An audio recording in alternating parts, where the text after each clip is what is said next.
হে তুমি বলে দাও তোমার উম্মতদেরকে এরা যদি জান্নাতে যাবে তাদের জন্য একটি আমাল ওয়াবিল ওয়ালিদাইনি ইহসানা তারা যেন আব্বা মায়ের সঙ্গে ইহসান করে মা বাপের সঙ্গে যেন তারা ভালো ব্যবহার করে অতএব মা বাপের সঙ্গে যারা দুর্ব্যবহার করবে ওরা আল্লাহর জান্নাতে যাবে না পাবে না।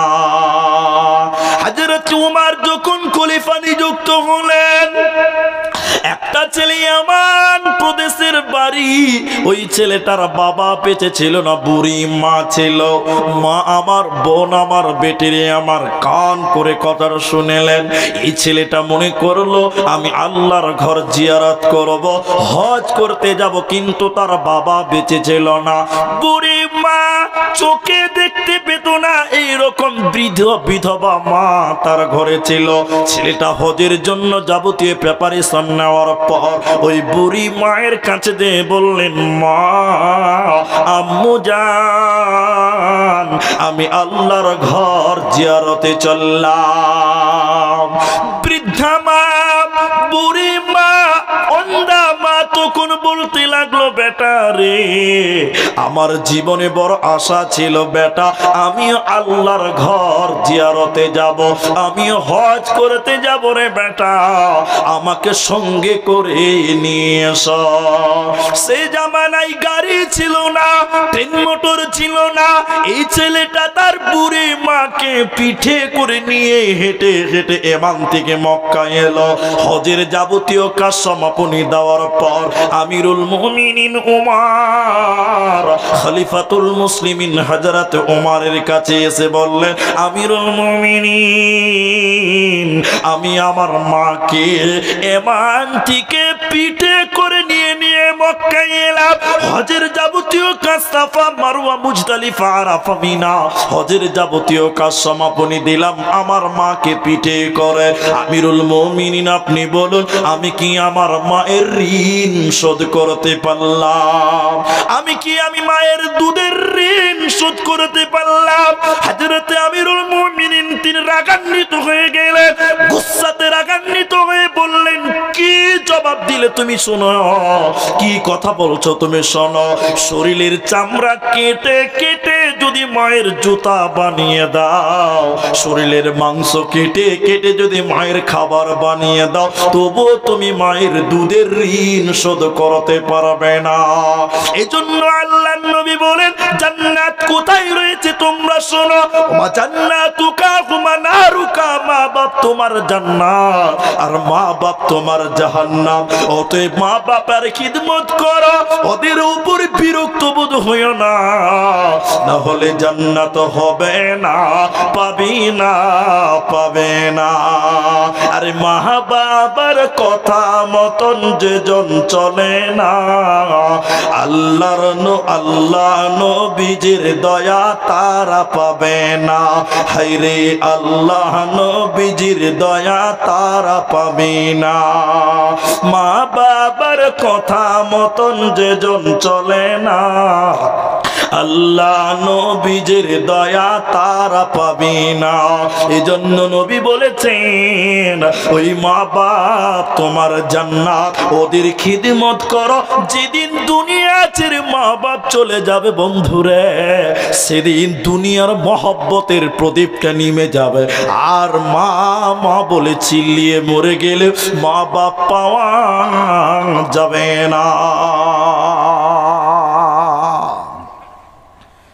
একদিন জালসা করছিল বাংলাদেশে দেখছিলাম বাংলাদেশের আর যত ভেজাল ওই বাংলাদেশেই আছে জি সবচেয়ে গন্ডগোল বেশি কোন দেশে বাংলাদেশে ইসলাম নিয়ে যত মতভেদ আছে সবচেয়ে বেশি আছে ওই পারে ঠিক কিনা হ্যাঁ কিনা বলে জি একদম এটাই রাইট কথা। এবার শুনেন এক বক্তা এরকম জালসাতে ওয়াজ করছে আমার দিকে তাকান কইছে মা মরে গেলে মা পাওয়া যাবে বাপ মরে গেলে বাপ পাওয়া যাবে কিন্তু বউ মরে গেলে বউ পাওয়া যাবে না।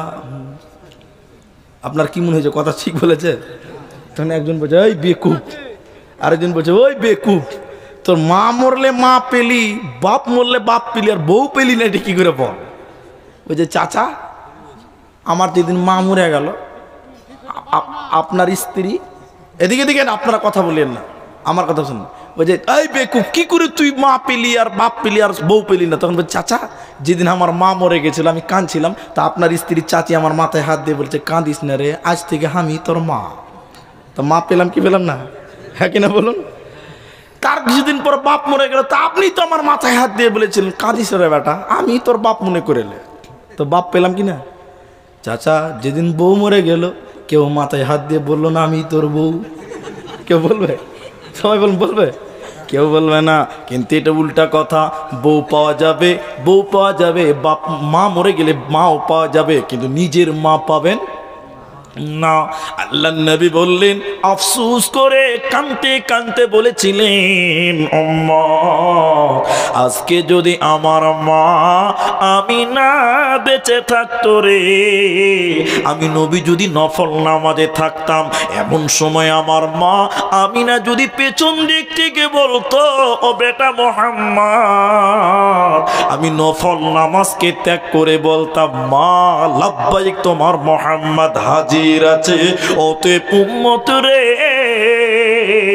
ওই মা বাপের সঙ্গে কোনোদিন বিয়াদবি করবি না, ওদের সঙ্গে ভালো ব্যবহার কর, কাওলান কারীমা, নরম নরম সত্য কথা মা বাপের সঙ্গে কর, খবরদার ধুমকে কথা বলবে না। এটা উপন্যাস শুনেন, উপন্যাস, জ্ঞান পাবেন। আল্লাহর কসম, আপনি আমার দিকে তাকিয়ে থাকেন তাহলে কিছু একটু পাবেন। এই সীতেশনগর গ্রামের একটা 4 বছরের ছেলে, ঠান্ডা, জ্বর, কাশি, গলা ব্যথা, এইরকম অসুখ হয়ে গেছে। 4 বছরের ছেলে। ক বছর ছেলে? না, এত ডিস্টার্ব করলে তো হবে না।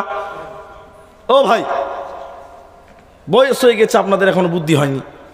এদিকে দেখেন, তো 4 বছরের ছেলেটার এতগুলো রোগ হয়েছে, তোকে ডাক্তার বাড়ি নিয়ে যেতে হবে। কে নিয়ে যাবে? বাপ নিয়ে যাবে। কে নিয়ে যাবে? ওই লালগুলাতে একটা ডাক্তার বসে আছে, ওই ডাক্তারের কাছে বাপ নিয়ে যাবে। কথা ভালো করে বুঝবেন। 4 বছরের ছেলেকে বাপ সাইকেলের সামনে বসিয়েছে, ওই রডটাতে, বুঝলেন? তা দেখবেন বাচ্চা ছেলে কিন্তু কথা বেশি বলে, বলে না? কথা বলুন আপনারা, বলে কি বলে না? বলে, অতিরিক্ত কথা বলে, আর একটা কথা বারবার বারবার বলে, বলে না? এই বাচ্চাটা ছেলে রডে বসে আছে, সাইকেলের বাপ চালিয়ে নিয়ে যে অসুস্থ ছেলেকে নিয়ে লালগোলা যাচ্ছে ডাক্তার বাড়ি। যেতে যেতে যেতে যেতে একটা মাঠের ধানের জমি পেয়েছে, ওই জমির ভিতর দিয়ে রাস্তা। এই ধানের জমিতে একটা বক বসে আছে। বক, বক বুঝেন তো আপনারা? ওই দেখবেন শু করে থাকবে, হজরত নামাজে দাঁড়িয়েছে। জি, থাকে কি থাকে না? মানে ব্যাং ধরবে, মাছ ধরবে, শু করে দাঁড়িয়ে আছে। এই বাচ্চা ছেলে বকটা দেখেছে, বলছে আব্বু ওটা কি? আব্বা। তোর বাপ বলছে বেটা ওটা বক। ফের 1 মিনিট পর বলছে বাবা ওটা কি?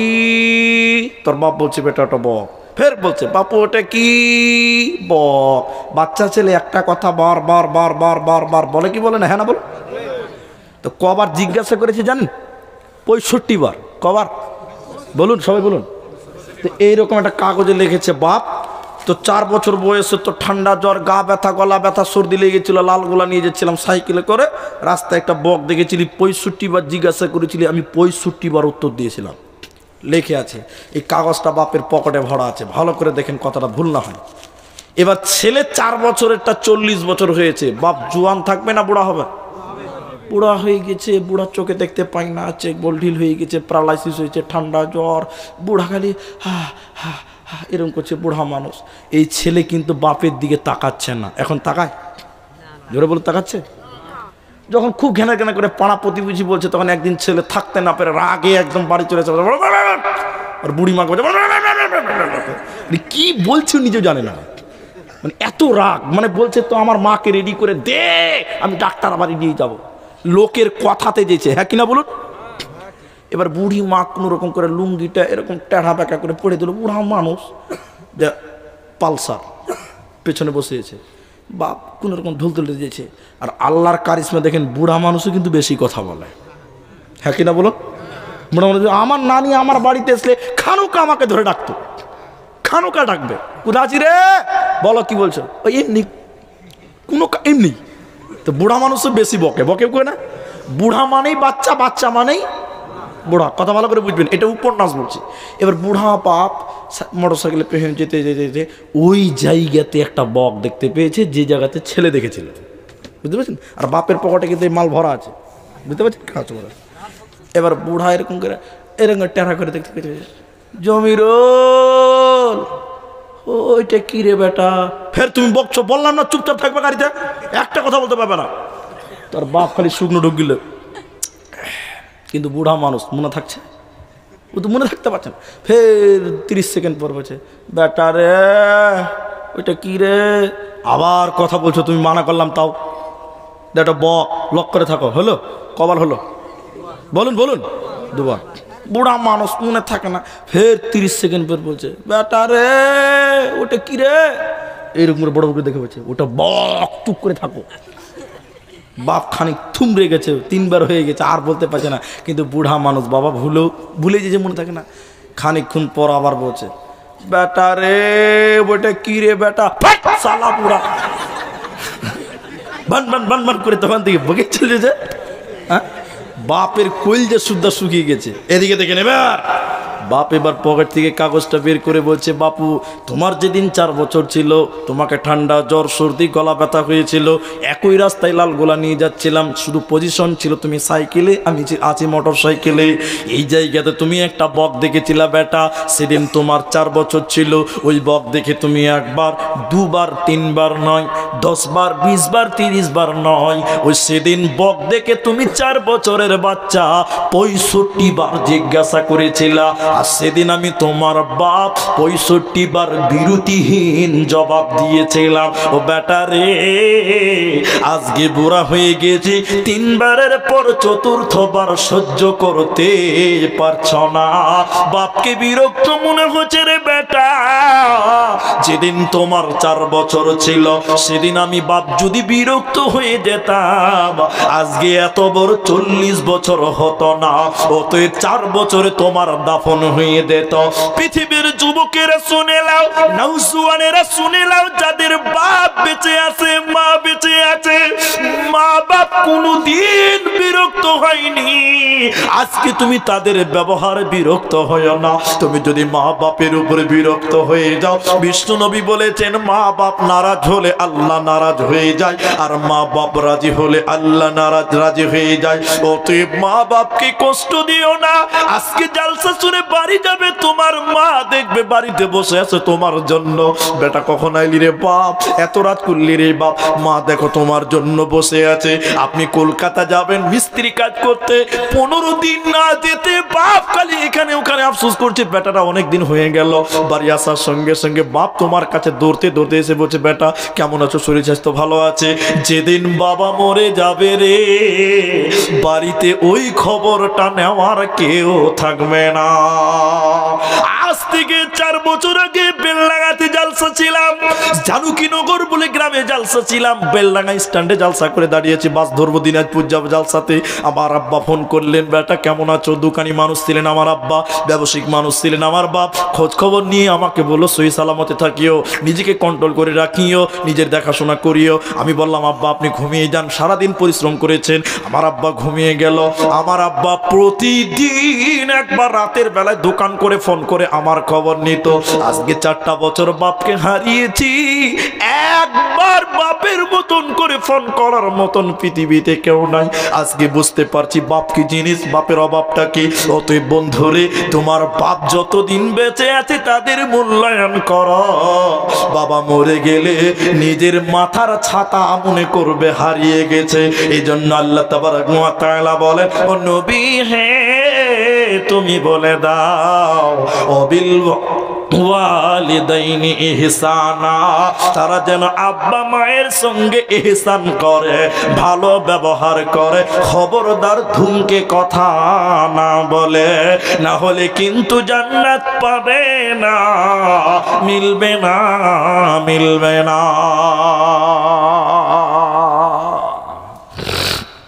মা বাপের খেদমত করবো বলুন ইনশাআল্লাহ। এটাই আপনার এটা একটা নেকির কাজ। যেদিন মরে যাবে, কাঁধে করে বাবার লাশটা নিবেন, সব মনে পড়বে, অন্তর ফেটে যাবে। আমার বাপ 48 বছরে মারা গেছে, আমাদের 4 ভাইকে রেখে গেছে, 2 বোনকে রেখে গেছে। এখন বুঝি বাপের অভাবটা কি আছে। অতএব যতদিন মা বাপ বেঁচে আছে তাদের খেদমত করেন, দেখাশোনা করেন, তাদের সঙ্গে ধুমকে ব্যবহার খারাপ করিয়ে না, শব্দ যেন বাপ মা না করতে পারে, এই রকম ভালো ব্যবহার করেন। এরকম আরেকটা ছোট্ট করে কথা বলছি, যে 3 নম্বরটা বলবো, ওটা একটা হারাম কাজ। একটা হারাম হলো শিরক করবে না, একটা আদেশ হলো মা বাপের সঙ্গে ভালো ব্যবহার করো। নাম্বার 3, এই 3 নম্বরটা বলার আগে মা কি জিনিস আপনাকে দেখায়। মা মা মা কাকে বলে? এই যুবকেরা, বিরক্ত লাগছে কি? যুবকেরা শোনো আমার কথাটা, এটা উপন্যাস, পৃথিবীতে কোনোদিন ঘটেনি আর ঘটবে বলে মনেও হয় না। তবে কলমের জোর, গুরুত্বটা খালি বুঝাচ্ছি আপনাকে। আল্লাহর কসম, এটা কোনো খারাপ কথা নয়, মনে করবেন না যে খারাপ কথা বলছে। একটা ছেলে একটা মেয়েকে ভালোবাসে, ভালো করে বুঝবেন কথাটা। তো মেয়েটা পার্কে বসে আছে, ছেলেটা পেছনে যেয়ে বলছে, আর মেয়ের নাম বলছে, আমি তোমাকে ভালোবাসি, আমি তোমাকে ভালোবাসি, আমি তোমাকে ভালোবাসি। মেয়ে বলছে, না তুমি আমাকে ভালোবাসো না, তুমি আর একটা মেয়েকে ভালোবাসো। বলুন, আপনারা বলুন, যদি এই কথাটা কোনো প্রেমিকার কাছ থেকে প্রেমিক শুনে, মাথা ঠিক থাকবে? তখন ছেলে বলছে, না আমি তোমাকেই ভালোবাসি, অন্য কাউকে ভালোবাসি না। মেয়ে বলছে, না তুমি আর একটা মেয়েকে ভালোবাসো। বারবার যখন জোরাজুরি করছে, মেয়েটা কত চালাক দেখেন। এবার ছেলেটা বলছে, তোর চাইতে আমি বেশি ভালোবাসি মেয়েটাকে, তার নামটা বল। মেয়ে বলছে, তুমি তোমার মাকে আমার চাইতেও বেশি ভালোবাসো। ঠিক বলেছি কিনা বলুন? এই গাধা ভেড়া ছেলে বলছে, না আমি আমার মায়ের চাইতে তোকেই বেশি ভালোবাসি। শালা মাথা মোটা কথা। বলছে, না আমি আমার মায়ের চাইতে তোকেই বেশি ভালোবাসি। তো মেয়ে বলছে, বিশ্বাস করলাম না, আর বিশ্বাস হবেও না, হবে না। তো বলছি, তাহলে প্রমাণ করো। মেয়েটা বলছে, প্রমাণ করো। কি চালাক, কি প্রমাণ করব? মেয়েটা একটা চাকু দিল ছেলেটাকে, একটা প্লেট দিল, বলছে, তুমি তোমার মায়ের বুক ফেড়ে কলিজাটা যদি বের করে আমাকে দেখাতে পারো, তাহলে আমি বিশ্বাস করব তুমি তোমার মায়ের চাইতে আমাকে বেশি ভালোবাসো। এটা উপন্যাস, পৃথিবীতে কোনোদিন ঘটেনি। এবার ছেলেটা চাকু নিয়ে মারলো দৌড়, মায়ের বাড়ির দরজায় যেয়ে বলছে, মা মা মা। এমনই একটি শব্দ, মানুষের ক্লান্তি দূর হয়, টেনশন দূর হয়ে যায়, মনের মানসিক শান্তি পাওয়া যায়। ঠিক কিনা জুড়ে বলুন। এবার ছেলেটা মায়ের দরজায় যেয়ে বলছে, মা মা। দরজা খুলে বলছে, কি হলো রে বেটা, কি ব্যাপার, এত চিল্লাচ্ছ কেন, এত বিরক্ত, এত তাড়াহুড়া কেন? এবার মা যখন কাছাকাছি এলো, বুকের ভিতরে ছুরি ভরে দিলে, বুকটা ফেড়ে দিল, মায়ের কলজাটা নিয়ে প্লেটে নিয়ে মারলো দৌড়। আমি আমার প্রিয়াকে দেখাবো, আমি আমার প্রেমিকাকে দেখাবো, আমার পছন্দের নারীটাকে দেখাবো, সে আজকে আমার উপরে খুশি হয়ে যাবে। এই বলে দৌড়তে দৌড়তে দৌড়তে দৌড়তে মেয়েটা পার্কে বসে আছে। ছেলেটা পার্কের গেটে একটা ইটের টুকরোতে পায়ে চুটকে হঠাৎ করে পড়ে গেল। যখন পড়ে গেল, ছেলেটা কলিজার প্লেটটা, মায়ের কলিজাটা হাত থেকে 10 হাত দূরে ধারাত করে পড়ে গেছে। ছেলেটা যখন পড়ে গেল, তখন বলছে, মা গে বাঁচা। বলে কি বলে না, জুড়ে বলুন? বিপদের সময় ডাকে কিনা মাকে, মা গে বাঁচা। ছেলেটা যখন পড়ে গেল, ধারাত করে পা ভেঙে গেছে, কোমরে লেগেছে, কলিজার প্লেটটা 10 হাত দূরে পড়ে গেছে, আর সঙ্গে সঙ্গে বলছে, মা গে বাঁচা। তিনি বলছেন, ওই 10 হাত দূরে মায়ের কলিজার ভিতর থেকে আওয়াজ বের হচ্ছে, বেটা রে তোর পায়ে কি আঘাত লাগলো, এরই নাম মা। ছেলে যদি বোম্বাই থাকে, ছেলের বিপদ হলে সর্বপ্রথম আল্লাহ সিগন্যাল দেয় মায়ের বুকে। ঠিক না জোরে বলুন? মাকে খবর পায়, আল্লাহ তাকে খবর দেয়। অতএব শুনে নাও, মা তোমার প্রিয় আপনজন। এই পৃথিবীতে যতজন আছে দেখো, তোমার স্বার্থ দেখে বেড়াচ্ছে। তুমি টাকা দিতে পারলে খুশি হবে, না দিতে পারলে কিন্তু সে খুশি হবে না। তোমার বিবিকে টাকা দিলে সে খুশি হবে, না হলে হবে না। মা তোমার যদি 3 মাস কামাই না থাকে, তাও কোনোদিন আলীর মা তোমাকে মারবে না, বাড়ি থেকে বকাঝকা করবে না, মা তোমাকে সুখ দিবে, তোমাকে সাহস যোগাবে। আজকে ব্যবসাতে লস হয়েছে, কালকে আনন্দ হবে, লাভ হবে। অতএব সেই মা বাপকে ধুমকে কথা বলিও না। আবু তুফাইল আল আদাবুল মুফরাদের 18 নম্বর হাদিসে নবীজির সাহাবী আবু তুফাইল আলীকে বলেছিলেন, আলী রে, নবীজি তোমাকে কি বলেছে যা অন্য কাউকে বলেনি, তুমি বলো। নবী তোমাকে কি দিয়েছে যা অন্য কাউকে দেয়নি, আমাকে বলো। হযরত আলী নবীর জামাই বলেছিলেন, ওরে সাহাবী আবু তুফাইল রে, আমার শ্বশুর নবী মুহাম্মদুর রাসূলুল্লাহ সাল্লাল্লাহু আলাইহি সাল্লাম আমাকে একটা চিঠি দিয়েছেন, তাছাড়া কিছু দেয় না।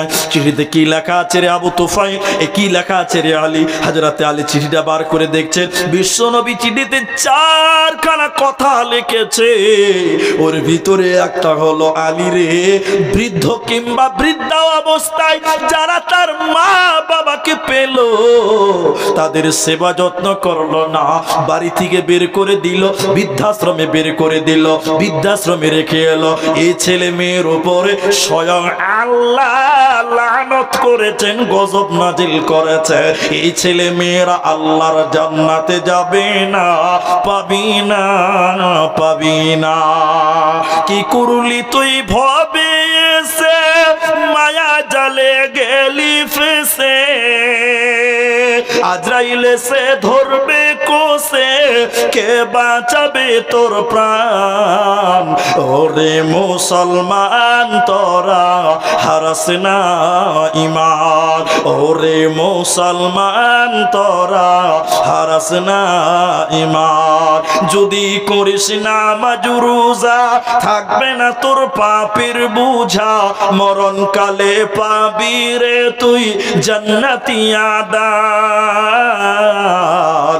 ওরে মুসলমান তোরা হারাস না ঈমান, ওরে মুসলমান তোরা হারাস না ঈমান।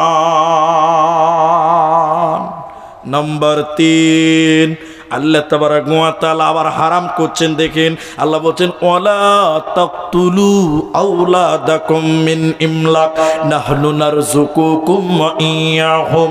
নবী মুহাম্মদ, তুমি তোমার উম্মতদেরকে জানিয়ে দাও, আমার বান্দাদেরকে আমি আল্লাহ হারাম করলাম দরিদ্রর ভয়ে, খাবারের ভয়ে, রুজির ভয়ে তারা যেন নিজেদের সন্তানদেরকে হত্যা না করে, কারণ রুজির মালিক আমি আল্লাহ। সবাই বলুন, রুজির মালিক কে বাবা? আল্লাহ। তা আল্লাহ বলছে রুজির ভয়ে সন্তান হত্যা করিয়ে না। এখন আপনাদের এই বক্তব্যটা আজকের জন্য সবচেয়ে ইম্পর্টেন্ট মনে করে নেবেন আপনি এটা।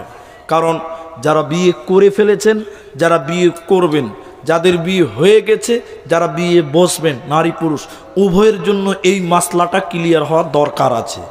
রুজির ভয়ে সন্তান হত্যা করিও না। এখন বলুন আপনারা, সন্তান হত্যা হচ্ছে কি হচ্ছে না? কথা বলুন। পেটের বাচ্চা নষ্ট করছে কি করছে না বলুন? খুব জরুরি মাসলা, ক্লিয়ার হয়ে যান। আল্লাহ বলছেন রুজির ভয়ে সন্তান হত্যা করো না, কারণ রুজির মালিক আমি আল্লাহ। বলুন, রুজির ভয় কে? আল্লাহ। তাহলে আপনি যদি মনে করেন যে আমার বেটিকে আমি মানুষ করতে পারবো না, খিলাতে পারবো না, বিয়ে দিতে পারবো না, তার মানে আপনি তাকদীরকে অস্বীকার করেছেন। হ্যাঁ কিনা বলুন? বলুন। আপনি যদি এই চিন্তা করেন যে আমি আমার বেটির বিয়ে দিতে পারবো না, হত্যা করে দিলেন পেটের বাচ্চাকে, তার মানে আপনি তাকদীরকে অস্বীকার করেছেন। হ্যাঁ কিনা জুড়ে বলুন। আপনার রুজি যেটা লেখা আছে ওইটা আপনি খাবেন, তার আগে মরণ হবে না, ঠিক কিনা বলুন। আর আপনার ঘরে যে মেয়েটা জন্ম নিয়েছে, ওর কপালে আল্লাহ যা রুজি লিখেছে ওইটা ও খাবে, তারপরে মরণ হবে, তার আগে মরণ হবে না। তাহলে রুজির মালিক যেহেতু আল্লাহ, রুজির ভয়ে সন্তান হত্যা করা মহাপাপ। এবার দেখেন আমার দিকে তাকান, এদিকে তাকান ভাই। একটা হলো হত্যা করা, আর একটা হলো না নেওয়া। দুটি অনেক পার্থক্য আছে। খুব গুরুত্বপূর্ণ কথা বলছি যুবকেরা, তোমরা শোনো। একটা লোক কানা ল্যাংড়া, কামাই করতে পারে না, ও বিয়ে করেছে, ইচ্ছা করলে 10 সন্তানের বাপ হতে পারবে। পারবে কি পারবে না? কিন্তু মানুষ করতে পারবে? বলুন, পারবে? পারবে না। তাহলে কি গরু ছাগলের মতন বাচ্চা জন্ম দিয়ে চলে যাবে, দিয়ে চলে যাবে, দিয়ে চলে যাবে নাকি? না, ইসলাম এ ব্যাপারে ব্যক্তিগত স্বাধীনতা প্রদান করেছে, ঠিক কিনা জুড়ে বলুন। তাহলে সন্তান হত্যা করাটা কোনটাকে বলে আর না নেওয়াটা কোনটাকে বলে? ওলামা ইকরাম এখানে আছেন, আপনারা সচেতন হন। এদিকে তাকান আমার দিকে ভাই, নড়চড় করিয়েন না, খুব নড়চড় হচ্ছে। এদিকে দেখেন, মায়ের পেটে যখন বাচ্চার 4 মাস হয়, ক মাস বললাম? 4 মাসের পর যদি মরা বাচ্চা জন্ম নেয়, তারও জানাজা পড়তে হবে। কথা বুঝতে পারছেন আপনারা? কারণ কেন বলুন তো? 4 মাস যখন বাচ্চার হয়ে যায়, তখন বাচ্চার রূহ ফুঁকে দেওয়া হয় আপনার আমার মতন মানুষ। কথা বুঝতে পারছেন? ওই যে আপনার স্ত্রীকে নিয়ে গেছিলেন জঙ্গিপুর ডাক্তার দেখাতে, বহরমপুর গেছিলেন, পেটে বাচ্চা ছিল 5 মাস 6 মাসের। ডাক্তার কি বলছিল আপনার স্ত্রীকে, মনে আছে আপনার? মনে নাই? এবার আমি বলছি, দেখেন। ডাক্তার পেট দেখে বলেছিল বাচ্চা নড়াচড়া করছে, বলে কি বলে না? নড়াচড়া করছে, তার মানে বুঝেন? তার মানে হলো বাচ্চাটা জীবিত মানুষ। হ্যাঁ কিনা বলুন? ওই বাচ্চা মরা হলেও তার জানাজা পড়তে হবে। এখন কোনো মানুষের একটা মেয়ে হয়েছে, 2টো মেয়ে হয়েছে, 3 নম্বর পেটে আর একটা বাচ্চা আছে। এবার রাতে 1টার সময় গল্প করছে স্বামী স্ত্রীতে, হাগো 2টি মেয়ে হয়েছে, পেটে একটা আছে, এটা যদি মেয়ে হয় তো কেমন হবে? বিয়ে দিতে পারবো না, মানুষ করতে পারবো না। পেটের বাচ্চার বয়স বর্তমান 5.5 মাস। এখন স্বামী স্ত্রী যুক্তি করে বলছে, তাই তো, যদি বাচ্চা বিয়ে হয় তো কেমন হবে? এবার তারা স্বামী স্ত্রী বলছে, চলো বহরমপুর যাই, কোনো একটা ক্লিনিকে যাব, নার্সিং হোম যাব, এই 5 মাস 5.5 মাসের বাচ্চাটাকে ওয়াশ করে বের করে দিবে। এখন দিচ্ছে কি দিচ্ছে না জোরে বলুন? দিচ্ছে। আল্লাহ নবী বললেন, মুফাসসিরিন একরাম বলছে, কেউ যদি 5 মাস 6 মাসের বাচ্চাকে, পেটের বাচ্চাটাকে ওয়াশ করে মেরে দেয়, ওয়াশ করে বের করে নাই, নষ্ট করে দেয়, এই বাবা মা জান্নাত তো দূরের কথা, জান্নাতের ঘ্রাণও আল্লাহ দিবে না। 4খানা বড় পাপ করেছে। আমি সবটি বলি না, 1টা 2টা বলি।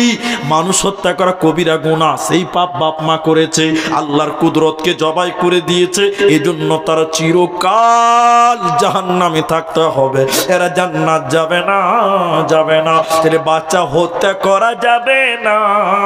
এবার আপনি নেবেন না, তাহলে কি করতে হবে? বাচ্চা ছেলে আছে, বুঝে নেওয়ার চেষ্টা করবেন। আপনি যখন আপনার স্ত্রীর কাছে যাবেন, এমন পন্থা অবলম্বন করতে হবে যেটা করলে আপনার স্ত্রীর গর্ভে বাচ্চা আসবে না। বাচ্চা আসার আগে আপনাকে হুঁশিয়ার হয়ে যেতে হবে। ওই 5 মাসের বাচ্চা হত্যা করা যাবে না, যাবে না। এই জন্য আল্লাহ তাবারাক ওয়া তাআলা 3 নম্বর হারাম করলেন, ওয়ালা তাকতুলু আওলাদাকুম মিন ইমলাক। নবী হে, তুমি বলে দাও, দরিদ্রর ভয়ে, খাবারের ভয়ে সন্তান যেন তারা হত্যা না করে। রুজির মালিক আমি আল্লাহ, আমার নাম রাজ্জাক। আরেকবার সবাই বলেন, রুজির মালিক কে ভাই? আল্লাহ। এবার একটা কথা আপনাদেরকে বলবো, এটা একটা তারিখ ঘটনা। এদিকে দেখেন, আমার দিকে তাকান। আজকে অনেকের দেখবেন মেয়ে যদি 2-3টে হয়ে যেতে মন নারাজ হয়, আপনাদেরকে হয় না? জি স্যার। কিন্তু আল্লাহ রসুল মেয়েদের ব্যাপারে যত গুরুত্ব ফজিলত বর্ণনা করেছে, ছেলেদের ব্যাপারে করেনি। জি, নবী বলছেন, কারো যদি মেয়ে হয় 1টা 2টা জান্নাতে যাবে, মানুষ যদি ঠিকঠাক করতে পারে। কারো যদি 3টে মেয়ে হয়, এই রকম জান্নাতে থাকবো। এটা আমি, এটা মেয়ের বাপ। সুবহানাল্লাহ। কি বাড়িতে যে বলবেন নাকি? মেয়ের বাপ আর আমি একসঙ্গে জান্নাত থাকবো, বলুন সুবহানাল্লাহ। পাশাপাশি জান্নাতে থাকবে রসুলের সঙ্গে। তাহলে মেয়ে হলে আমরা নারাজ হই, কিন্তু মেয়ে হলে আল্লাহর নবী খুশি হতেন। কি হতেন? রসুলের কয়টা বেটি? 4টা। বেটারা বেঁচে ছিল? বেঁচে ছিলেন না। তাহলে নবীজি খুশি হতেন। এবার আমি যে কথাটা বলছি, এটা একটা ঘটনা তারিখ। মেয়ে হলো বাড়ির জন্য বরকত। সবাই বলুন, বাড়ির জন্য কি বললাম? বরকত। প্রমাণ নেবেন? তাহলে দেখেন, আল্লাহ নবীর কাছে অনেক লোক বিপদ আপদে আসতেন, সাহায্যের জন্য আসতো না? আইনুল বারী সাহেব মারা গেছেন রাহেমাহুল্লাহ, তিনি একটা কথা লিখেছিলেন, একটা বিষয় লিখেছিলেন, ভিক করা মহাপাপ। ভিক করা কি মহাপাপ, ভালো কথা। তো ওতে একটা কথা তুলেছিলেন কি জানেন? এটা আবু দাউদ নাসের হাদিস আছে যে আল্লাহ নবীর কাছে আল্লাহ নবীর সামনে একটা লোক ভিক্ষা করছিলেন। এদিকে তাকান, খুব গুরুত্বপূর্ণ কথা। আল্লাহ নবী বলছেন, ভিক্ষা কেন করছো তুমি? বলে গরিব মানুষ, কিচ্ছু নাই বলে একটা চাদর আছে, আমি শর্টে বলছি। চাদরটা নিয়ে নবীজি মসজিদে দাঁড়িয়ে বলেন, কে কত দাম দিবে বলো? কে বলছে 2 টাকা, কে বলছে 3 টাকা, কে বলছে 5 টাকা। বলছে দে 5 টাকা দে। 5 টাকার বিনিময়ে বিক্রি করে দিয়ে আল্লাহ নবী তাকে একটা কুড়োল কিনে দিলেন। কুড়োল বুঝেন আপনারা? কুড়োল কিনে দিয়ে বললেন, তুমি লোকরি কাটো, বিক্রি করো, তুমি আজ থেকে আর ভিক্ষা করবে না। সুবহানাল্লাহ বলুন। তা রসুলের কাছে এরকম অনেক প্রবলেম সলভ হতো না? এবার মুদ্রা কথা, একটা লোক নবীর কাছে এসে বলছেন, ইয়া রাসূলুল্লাহ, জীবনে কোনো উন্নতি নাই, গরিব গরিব গরিব গরিবই চলে গেলাম সারাটা জীবন। লোকেরা দিনে 3 বার খায়, আমি মাত্র 1 বার খাই, 2 বার খেতে পাই না। আমার বরকত হচ্ছে না কেন? আমার কামাই একটু বলুন। এদিকে দেখেন আল্লাহ নবী বলছে তোমার বরকত নাই? বলে না। নবী বললেন তুমি বিয়ে করেছো? তুমি বিয়ে করেছো? লোকটা বলছে না আমি বিয়ে করিনি। আল্লাহ নবী বললেন এই জন্য তোমার বরকত হচ্ছে না, তুমি বিয়ে করো তোমার বরকত হবে। বরকত হবে তো? এরা কথা বলে না হবে না? বিয়ে করলে বরকত